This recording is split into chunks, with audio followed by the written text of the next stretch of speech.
तो केंद्रीय बजट 2026 आ चुका है और इसमें इतने बड़े बड़े नंबर हैं कि कई बार समझना थोड़ा मुश्किल हो जाता है। तो चलिए इस बजट के आंकड़ों को तोड़कर एकदम आसान भाषा में समझते हैं। देखते हैं कि सरकार की प्राथमिकताएं क्या हैं और इसका हम पर क्या असर पड़ने वाला है। चलिए फिर शुरू करते हैं। हम एक एक करके हर जरूरी सवाल का जवाब ढूंढेंगे और हाँ, एक भी सवाल छूटेगा नहीं। शुरुआत करेंगे सबसे बड़े और सबसे जरूरी आंकड़ों से, ताकि हमें बजट की पूरी तस्वीर साफ साफ दिख जाए।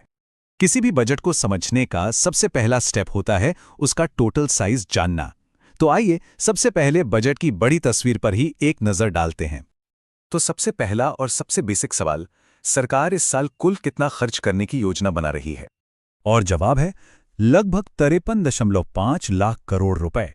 ये एक बहुत बड़ी रकम है जो देश के विकास, रक्षा और सामाजिक योजनाओं पर खर्च होगी। और हाँ, ये आंकड़ा पिछले साल से ज्यादा है, जो दिखाता है कि सरकार खर्च बढ़ाने पर जोर दे रही है। अच्छा, अब अगला सवाल, इस टोटल खर्चे में से कितना पैसा देश के लिए नई संपत्ति मतलब सड़कें, पुल, स्कूल बनाने पे खर्च होगा? इसी को हम कैपिटल एक्सपेंडिचर कहते हैं और ये देश के भविष्य के लिए बहुत ही ज्यादा जरूरी होता है। तो इसके लिए सरकार ने रखे हैं लगभग 12.2 लाख करोड़ रुपए। ये कुल बजट का करीब 22% है, जिससे ये साफ पता चलता है कि सरकार का फोकस देश के बुनियादी ढांचे को और मजबूत करने पर है। अब एक और जरूरी सवाल, सरकार की कमाई और उसके खर्च के बीच जो अंतर होता है, जिसे फिस्कल डेफिसिट यानी राजकोषीय घाटा कहते हैं, उसके लिए सरकार ने क्या टारगेट रखा है? सरकार का लक्ष्य है कि इस घाटे को जीडीपी के 4.3% तक ही रखा जाए। ये एक बहुत जरूरी लक्ष्य है, क्योंकि ये दिखाता है कि सरकार अपनी चादर देखकर ही पैर पसार रही है, जो कि हमारी अर्थव्यवस्था के लिए एक अच्छा संकेत है। तो ये तो हो गई बड़ी बड़ी बातें, पर सवाल यह है कि आखिर ये पैसा जा कहाँ रहा है? चलिए अब देखते हैं कि किन बड़े सेक्टर्स को सबसे ज्यादा पैसा मिला है। ये चार्ट देखिए, एक नज़र में ही सरकार की 3 सबसे बड़ी प्राथमिकताएं साफ दिख रही हैं। सबसे ज्यादा पैसा, जैसा कि हम देख सकते हैं, डिफेंस पर जा रहा है। उसके ठीक बाद सोशल वेलफेयर यानी सामाजिक कल्याण की योजनाएं हैं, और फिर नंबर आता है सड़कों और हाईवेज का, मतलब राष्ट्रीय सुरक्षा और जन कल्याण। ये सरकार के एजेंडे में सबसे ऊपर हैं। और अगर हम इन सबको मतलब सड़कों, रेलवे और दूसरे प्रोजेक्ट्स को एक साथ देखें ना, तो एक ही कहानी सामने आती है। सबसे ज्यादा निवेश इंफ्रास्ट्रक्चर पर हो रहा है। अब इंफ्रास्ट्रक्चर के अंदर भी देखें तो फोकस एकदम क्लियर है। सड़कों और हाईवेज के लिए करीब 3 लाख करोड़ रुपए रखे गए हैं, जो रेलवे के 2.6 लाख करोड़ रुपए के आवंटन से भी ज्यादा है। इससे पता चलता है कि कनेक्टिविटी के लिए रोड नेटवर्क को कितनी बड़ी प्राथमिकता दी जा रही है। जैसा कि हमने चार्ट में देखा ही था, डिफेंस एक टॉप प्रायोरिटी है। इस सेक्टर को लगभग 6.2 लाख करोड़ रुपए दिए गए हैं, जो हमारे देश की सुरक्षा जरूरतों को पूरा करने के लिए एक बहुत बड़ा निवेश है। चलिए अब बात करते हैं उन योजनाओं की जिनका सीधा असर हम जैसे आम नागरिकों और किसानों पर पड़ता है। देखते हैं कि जन कल्याण और कृषि के लिए इस बजट में क्या खास है। देखिए, सामाजिक कल्याण के लिए 5 लाख करोड़ रुपए से भी ज्यादा का एक बहुत बड़ा बजट है। और इसमें क्या क्या आता है? इसमें शिक्षा है, स्वास्थ्य है, घर बनाने के लिए आवास योजनाएं हैं और खास तौर पर महिलाओं के लिए योजनाएं भी हैं। ये सब सीधे सीधे लोगों की जिंदगी को बेहतर बनाने पर फोकस्ड हैं। किसानों और कृषि क्षेत्र को सहारा देने के लिए लगभग 1.6 लाख करोड़ रुपए का आवंटन किया गया है। अब इस पैसे का इस्तेमाल सिंचाई, फसल बीमा और गांवों के विकास जैसी योजनाओं को आगे बढ़ाने के लिए किया जाएगा। बजट सिर्फ आज के बारे में नहीं होता, ये आने वाले कल की नींव भी रखता है। तो चलिए अब उन बड़े मिशनों पर नजर डालते हैं जो भारत को भविष्य के लिए तैयार करेंगे। यहां हम साफ साफ देख सकते हैं कि भविष्य की टेक्नोलॉजी और जरूरतों पर कितना बड़ा दांव लगाया जा रहा है। जल जीवन मिशन से हर घर तक पानी पहुंचाने का लक्ष्य हो, या फिर सेमीकंडक्टर मिशन से भारत को एक टेक हब बनाने का सपना, ये निवेश देश को आत्मनिर्भर बनाने की दिशा में एक बहुत बड़ा कदम है। और हां, हमारे देश की अर्थव्यवस्था की रीढ़ की हड्डी यानी छोटे और मध्यम व्यवसाय MSMEs, उनको भी बढ़ावा देने के लिए 10,000 करोड़ रुपए का एक स्पेशल ग्रोथ फंड बनाया गया है। चलिए अब इन सारे नंबर्स को एक साथ जोड़कर देखते हैं और समझते हैं कि आखिर इस बजट के पीछे का क्यों क्या है, इसका असली मकसद क्या है। तो सवाल उठता है कि भाई इंफ्रास्ट्रक्चर पर इतना जोर क्यों दिया जा रहा है? जवाब बिल्कुल सीधा है।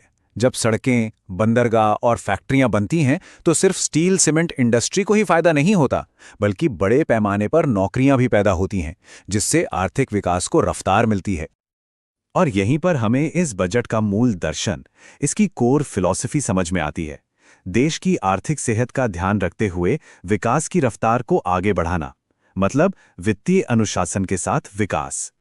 अरे, कभी सोचा है कि ये जो बजट आता है हर साल, इतना बड़ा, इतना जरूरी, आखिर इसकी शुरुआत हुई कहाँ से? इसकी कहानी आप यकीन नहीं करेंगे, एक छोटे से चमड़े के थैले से शुरू होती है और आज ये देश की तकदीर लिखने वाली नीतियों का दस्तावेज बन गया है। तो चलिए, भारतीय बजट की इसी दिलचस्प सफर को आज समझते हैं।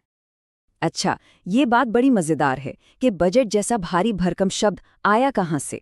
तो हुआ यूं कि ये फ्रेंच शब्द बुजेट से निकला है, जिसका मतलब होता है एक छोटा सा चमड़े का थैला।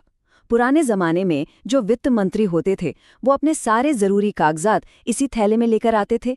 तो बस धीरे धीरे लोग थैले के नाम से ही उन कागजात को जानने लगे और वहीं से बन गया बजट। है ना कमाल की बात? तो अब इस कहानी को आगे बढ़ाते हैं और चलते हैं भारत में ब्रिटिश शासन के दौर में। ये वो समय था जब पहली बार देश की अर्थव्यवस्था को एक ढर्रे पर लाने के लिए एक औपचारिक, एक फाइनेंशियल स्ट्रक्चर की नींव रखी गई। और मजे की बात यह है कि उस वक्त जो सिस्टम बना, उसकी झलक आज भी हमारी व्यवस्था में कहीं ना कहीं दिख जाती है। देखिए, ये जो टाइमलाइन है ना, ये हमारे आज के सफर का एक तरह से रोड मैप है। हम 1860 से अपनी कहानी शुरू करेंगे, फिर देखेंगे कि आज़ादी के बाद पहला बजट कैसा था, और फिर आज के दौर के बड़े बड़े सुधारों तक आएंगे। तो चलिए, सबसे पहले चलते हैं साल 1860 में। जी हाँ, साल था 1860 और शख्स थे जेम्स विल्सन। इन्होंने ही ब्रिटिश भारत का सबसे पहला बजट पेश किया था। ये एक बहुत ही ऐतिहासिक पल था। क्यों? क्योंकि यहीं से भारत में एक ऑर्गेनाइज्ड फाइनेंशियल सिस्टम की शुरुआत हुई। एक ऐसी बुनियाद पड़ी जिस पर आज भी हमारा सिस्टम खड़ा है। चलिए, अब कहानी के उस सबसे बड़े मोड़ पर आते हैं जब भारत आज़ाद हुआ और उसने अपनी आर्थिक किस्मत अपने हाथों में ले ली। देखिए, ये सिर्फ राजनीतिक आज़ादी नहीं थी, ये एक नए देश के आर्थिक भविष्य को बनाने, उसे गढ़ने का पहला सबसे ज़रूरी कदम था। और ये बहुत बड़ी जिम्मेदारी ये उठाई देश के पहले वित्त मंत्री R.K. षणमुखम चेट्टी ने। सोचिए, 1947 में जब उन्होंने आज़ाद भारत का पहला बजट पेश किया होगा, तो वो सिर्फ नंबरों का हिसाब किताब नहीं रहा होगा, वो एक नए राष्ट्र के सपनों का, उसकी उम्मीदों का एक दस्तावेज था। हाँ, एक छोटी सी बात यहाँ समझनी जरूरी है। जो 1947 का बजट था ना, वो एक तरह से अंतरिम बजट था, मतलब बचे हुए साल के लिए था। भारत का जो पहला पूरा बजट है, वो असल में 1950-51 में पेश किया गया, जब भारत एक गणतंत्र बन चुका था। और सही मायनों में इसी बजट ने आने वाले कई दशकों की आर्थिक योजनाओं की नींव रखी थी। अब देखिए, इतने लंबे सफर में कई लोग आए, कई शख्सियतें आईं, जिन्होंने भारतीय बजट पर अपनी एक गहरी छाप छोड़ी। चलिए, कुछ ऐसे ही ट्रेल ब्लेजर्स की बात करते हैं जिन्होंने वाकई इतिहास बनाया।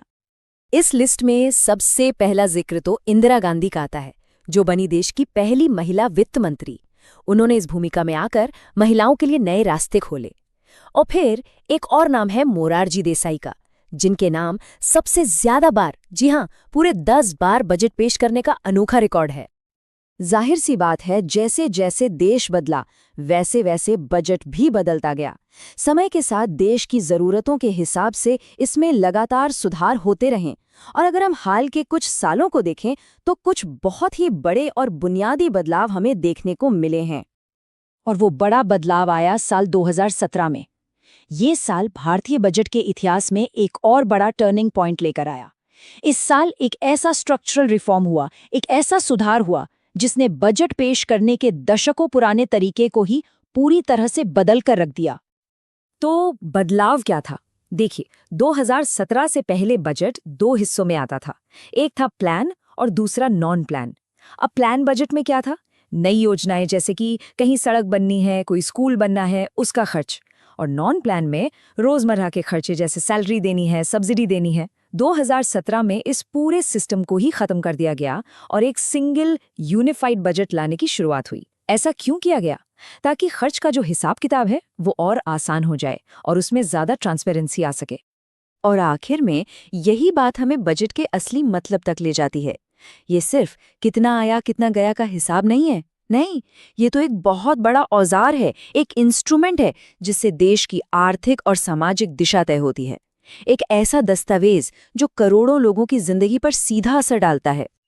तो सोचिए, एक छोटे से चमड़े के थैले से जो सफर शुरू हुआ था, वो ब्रीफकेस से होते हुए आज डिजिटल टैबलेट तक पहुंच गया है।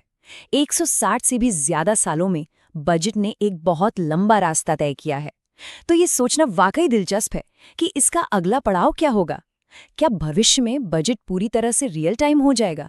खैर, इसका अगला रूप कैसा होगा, ये तो आने वाला वक्त ही बताएगा। आज बात करते हैं भारतीय केंद्रीय बजट की, लेकिन एक अलग नजरिए से। इसे एक पॉलिटिकल इवेंट की तरह नहीं, बल्कि एक संवैधानिक प्रक्रिया, मतलब एक कॉन्स्टिट्यूशनल प्रोसेस के तौर पर समझेंगे।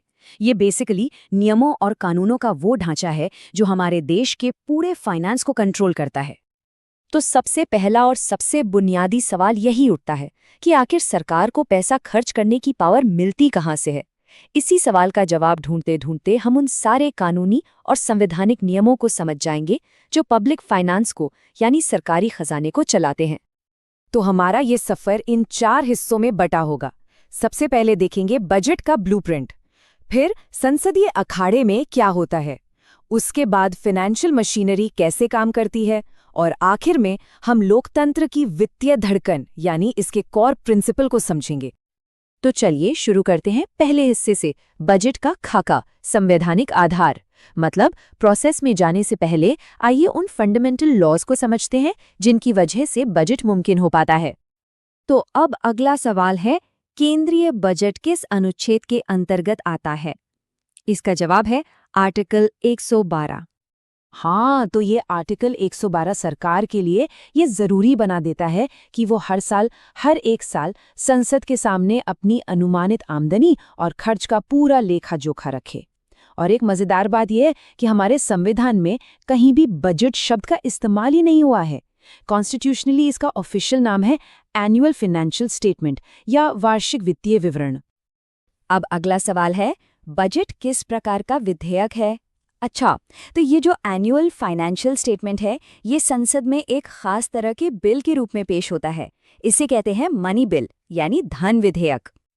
अब अगला सवाल है, धन विधेयक को कौन सा अनुच्छेद परिभाषित करता है? ये है आर्टिकल 110। अब मनी बिल होने का मतलब ये है कि ये बिल सिर्फ और सिर्फ फाइनेंशियल मैटर्स से ही डील करता है, जैसे कि टैक्सेशन, सरकारी उधार वगैरह। और इसी वजह से लेजिस्लेटिव प्रोसेस में इसे एक स्पेशल स्टेटस और कुछ खास पावर्स भी मिली हुई हैं। चलिए अब अपने दूसरे हिस्से पर आते हैं, संसदीय अखाड़ा, शक्ति और प्रक्रिया। यहाँ हम देखेंगे कि बजट पर बहस कहाँ होती है और असल में पावर किसके हाथ में होती है। अब अगला सवाल है, बजट कौन प्रस्तुत करता है? केंद्रीय वित्त मंत्री। अब अगला सवाल है, ये किस सदन में प्रस्तुत किया जाता है? लोकसभा में। और अब अगला सवाल, चर्चा की अवधि का नाम क्या है? बजट सत्र।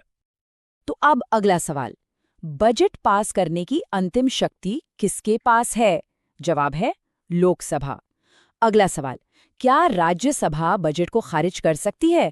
बिल्कुल नहीं, राज्यसभा बजट को रिजेक्ट नहीं कर सकती। वो सिर्फ अमेंडमेंट्स रेकमेंड कर सकती है, मतलब कुछ बदलाव सुझा सकती है, और वो बिल उसे 14 दिनों के अंदर लौटाना ही होता है। लेकिन लोकसभा के पास पावर है कि वो राज्यसभा की सिफारिशों को माने या ना माने। तो यहाँ पावर इम्बैलेंस एकदम साफ दिखता है। अब अगला सवाल, क्या बजट को राष्ट्रपति की मंजूरी की आवश्यकता है? हाँ, बजट को कानून बनने के लिए प्रेसिडेंट का अप्रूवल जरूरी है। ये इस प्रोसेस का एक बहुत ही अहम कदम है। ठीक है, तो अब हम अपने तीसरे पड़ाव पर पहुंच गए हैं, वित्तीय तंत्र, विधेयक से कानून तक। यहाँ हम उन खास टूल्स और फंड्स की बात करेंगे जो इस पूरी बजट मशीनरी को चलाते हैं। तो बजट के कानून बनने का सफर कुछ ऐसा होता है। सबसे पहले इसे संसद में पेश किया जाता है, फिर खर्चों को मंजूरी देने के लिए अप्रोप्रिएशन बिल पास होता है, उसके बाद टैक्स वगैरह के लिए फाइनेंस बिल को मंजूरी मिलती है, और फाइनली ये सब 1 अप्रैल से लागू हो जाता है। चलिए अब इन बिल्स को थोड़ा और करीब से देखते हैं। अब अगला सवाल है, विनियोग विधेयक की आवश्यकता क्यों है? देखिए, इसे आप सरकार के खर्चों के लिए एक तरह की कानूनी हरी झंडी समझ सकते हैं। इस बिल के बिना सरकार कंसोलिडेटेड फंड ऑफ इंडिया, मतलब देश के मुख्य खजाने से 1 रुपया भी नहीं निकाल सकती। अब अगला सवाल, वित्त विधेयक क्यों पेश किया जाता है? ये बिल सरकार की आमदनी से जुड़ा है। मतलब सरकार के जितने भी फाइनेंशियल प्रपोजल्स हैं, जैसे टैक्स में कोई बदलाव करना या कोई नया टैक्स लगाना, उन सबको लागू करने के लिए फाइनेंस बिल को पास कराना जरूरी है। अब अगला सवाल है, वोट ऑन अकाउंट क्या है? देखिए, बजट को पास होने में तो वक्त लगता है ना? तो जब तक ये सारी प्रक्रिया चल रही होती है, तब तक सरकार अपने खर्चे कैसे चलाएगी? यहीं पर वोट ऑन अकाउंट काम आता है। ये एक तरह का एडवांस ग्रांट है जो संसद सरकार को देती है, ताकि कुछ महीनों तक, जब तक बजट पास न हो जाए, देश का काम न रुके। अब अगला सवाल है, संचित निधि किस अनुच्छेद के अंतर्गत है? ये है आर्टिकल 266। सरकार की सारी कमाई, सारे लोन, सारी प्राप्तियां, सब कुछ इसी फंड में जमा होता है। ये सरकार का मेन अकाउंट है। अब अगला सवाल, आकस्मिकता निधि किस अनुच्छेद के अंतर्गत है? ये है आर्टिकल 267। ये एक तरह का इमरजेंसी फंड है जो किसी भी अचानक आई अनफोर्सीन जरूरत के लिए रखा जाता है। और अब हम आ गए हैं अपने आखिरी और सबसे जरूरी हिस्से पर, लोकतंत्र की वित्तीय धड़कन, मूल सिद्धांत। मतलब इस पूरी कॉम्प्लेक्स प्रोसेस के दिल में जो फंडामेंटल डेमोक्रेटिक आइडिया है, अब हम उसकी बात करेंगे। अब अगला सवाल है, बजट लोकतंत्र के किस सिद्धांत का उदाहरण है? जवाब है, वित्त पर संसदीय नियंत्रण। तो इसका मतलब क्या हुआ? वित्त पर संसदीय नियंत्रण, इसका सीधा सा मतलब है जवाबदेही, अकाउंटेबिलिटी।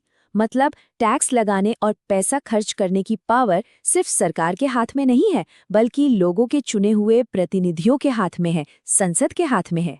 ये सिद्धांत पक्का करता है कि सरकार जनता के पैसे के लिए जनता के प्रति ही जवाबदेह रहे। तो आखिर में हम आपको इसी सवाल के साथ छोड़ जाते हैं, क्या ये 4 शब्दों का सिद्धांत, वित्त पर संसदीय नियंत्रण, ही किसी राष्ट्र की संपत्ति का अंतिम सुरक्षा कवच है? सोचिएगा जरूर। हमारे साथ जुड़ने के लिए आपका बहुत बहुत धन्यवाद।